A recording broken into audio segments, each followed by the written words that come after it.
तो ये third video आ गई हमारे पास न्यूक्लियाई की। तो मेरा फर्स्ट क्वेश्चन है, the fusion of hydrogen into helium is more likely to take place at. जो फ्यूज़न है हाइड्रोजन का, जब हाइड्रोजन हीलियम में जाएगा, उसका जब फ्यूज़न होगा तो किस तरह का मतलब आएगा, टेम्परेचर पे क्या फ़र्क पड़ेगा, प्रेशर पे क्या फ़र्क पड़ेगा। तो टेम्परेचर क्या होगा, हाई होगा, और प्रेशर भी क्या होगा, हाई होगा। सेकंड क्वेश्चन है, हु डिस्कवर्ड एक्सरेज। एक्सरेज किसने डिस्कवर किया था? तो एक्सरे को रॉन्गटन ने डिस्कवर किया था। नेक्स्ट है, the phenomenon of radio activity is. जो रेडियो एक्टिविटी है उसका फिनोमिनन क्या होता है? ए ऑप्शन, बी, सी या डी। तो क्या होगा इसका होगा nuclear process does not depend on external factors like pressure and temperature. यानी कि जो न्यूक्लियर प्रोसेस होगा वो किसी पे भी डिपेंड नहीं करता है। कोई भी एक्सटर्नल फैक्टर्स होते हैं वो किसी पे भी डिपेंड नहीं करेगा, चाहे वो टेम्परेचर हो चाहे वो प्रेशर हो। तो रेडियो एक्टिविटी का फिनोमिनन वो होता है। अब नेक्स्ट है, the volume of a nucleus is smaller than that of atom by a factor. जो वॉल्यूम है न्यूक्लियस का वो कितना छोटा होगा एट किसी फैक्टर से, एटम के किसी फैक्टर से वो कितना छोटा होगा। तो कितना होगा, इसका एक फॉर्मूला दिया गया है, जैसे वॉल्यूम ऑफ न्यूक्लियस डिवाइड में वॉल्यूम ऑफ एटम। तो वॉल्यूम ऑफ न्यूक्लियस का फॉर्मूला होता है आर एन की पावर क्यूब और आर ए यानी कि एटम का रेडियस क्यूब। तो आर एन हमारे पास कुछ भी नहीं दे रखा है ना, तो हमें वॉल्यूम जो होता है न्यूक्लियस का वो पता होना चाहिए और वॉल्यूम ऑफ एटम का पता होना चाहिए। तो वो हमें याद रखना है कि वॉल्यूम ऑफ न्यूक्लियस होता है 10⁻⁻15 और वॉल्यूम ऑफ एटम होता है 10⁻⁻10। तो ये क्यूब यहाँ पे भी था, यहाँ पे भी था, तो हम ऐसे लिख सकते हैं क्यूब। यानी कि इसको हम सॉल्व करेंगे तो कितना आएगा, जब ये ऊपर जाएगा तो +10 हो जाएगा, यानी कि माइनस क्या हो जाएगा, -5 हो जाएगा। लेकिन बाहर क्या है, 3 है, तो 5 3 जा 15, यानी कि 10⁻⁻15 ही आंसर हमारे पास क्या आ गया, आंसर आ गया। तो कौन सा ऑप्शन आ गया यहाँ पे, D option is the right answer. ठीक है। नेक्स्ट क्वेश्चन है, the average winding energy of a nucleus is. जो एवरेज वाइंडिंग एनर्जी है किसी न्यूक्लियस की वो कितनी होगी? तो ये क्वेश्चन आई थिंक हमने पहले भी किया है।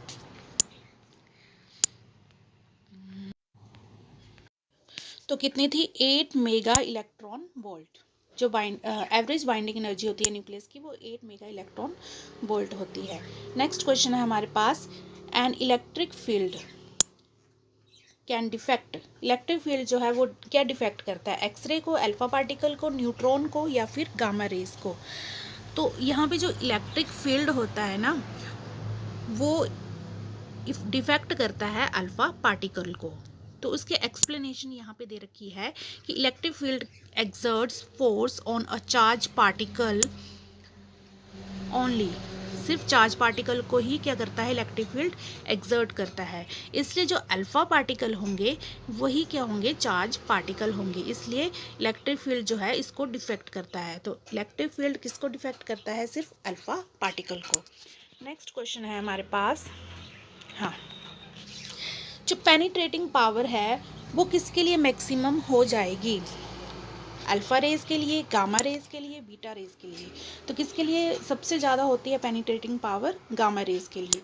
तो इसकी एक्सप्लेनेशन ये दे रखी है कि पेनिट्रेटिंग पावर जो है वो डायरेक्टली प्रोपोर्शनल हो जाएगा स्पीड ऑफ द पार्टिकल। ठीक है। नेक्स्ट क्वेश्चन है हमारे पास, an atom bomb works on the principle of.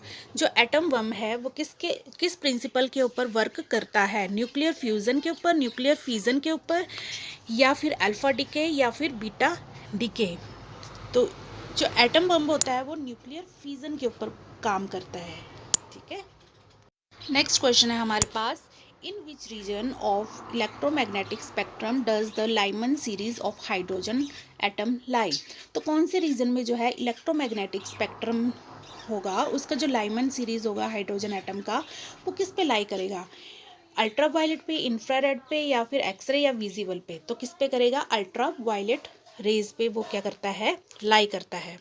Next question है हमारे पास, आउटसाइड अ न्यूक्लियस, कहाँ गया, आउटसाइड अ न्यूक्लियस। ये क्वेश्चन हमने पहले भी किया है कि जो न्यूक्लियस होता है उसके बाहर क्या होता है, न्यूट्रॉन क्या होता है, अनस्टेबल होता है। लेकिन प्रोटॉन तो स्टेबल रहेगा, लेकिन यहाँ पे न्यूट्रॉन भी स्टेबल नहीं, न्यूट्रॉन तो अनस्टेबल है।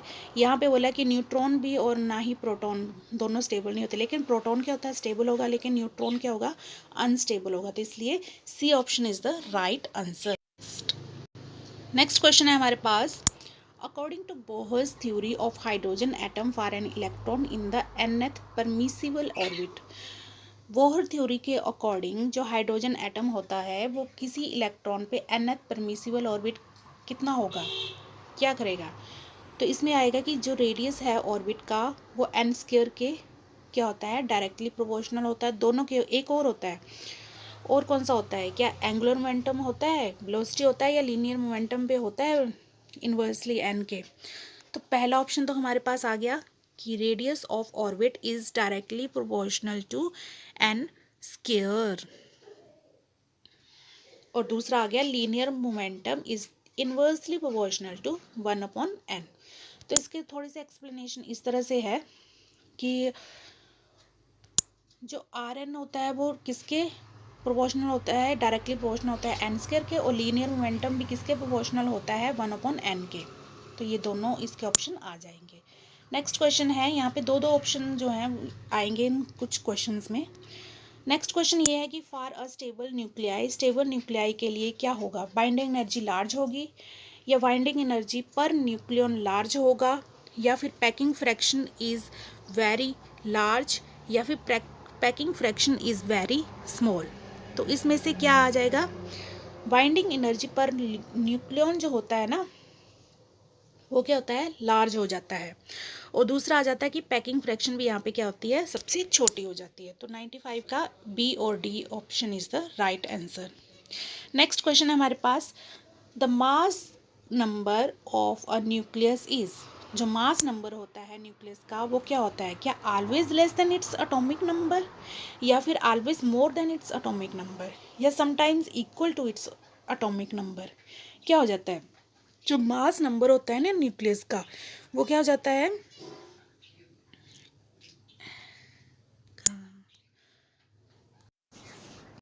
कभी कभी क्या हो जाता है ये, sometimes equal to its atomic number, कभी कभी ये इक्वल हो जाएगा और कभी कभी ये ज़्यादा भी हो सकता है और उसके इक्वल भी हो सकता है एटॉमिक नंबर के। कैसे, सी और डी ऑप्शन इसमें दोनों राइट होंगे।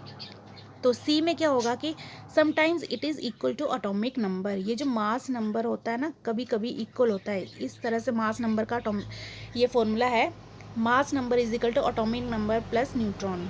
ठीक है, अगर हम यहाँ पे इसको n को 0 कर दें तो क्या आ जाएगा, मास नंबर किसके इक्वल आ गया, एटॉमिक नंबर के। तो सी ऑप्शन पता लग गया कि मास नंबर क्या होता है, वो मास नंबर क्या हो जाएगा, एटॉमिक नंबर के इक्वल हो जाएगा। और कभी कभी ये ज़्यादा भी हो जाता है और इक्वल भी हो जाता है, वही इक्वल भी हो जाएगा और कभी कभी ज़्यादा भी हो जाएगा। यानी कि जो मास नंबर है कभी कभी एटॉमिक नंबर से ज़्यादा हो जाएगा और कभी कभी इक्वल हो जाएगा। ठीक है, तो सी ऑप्शन यहाँ पे आ रहा था लेकिन ये ज़्यादा भी होगा, तो यहाँ पे सी और D option is the right answer. I hope आपको वीडियो समझ आई होगी। Thank you so much.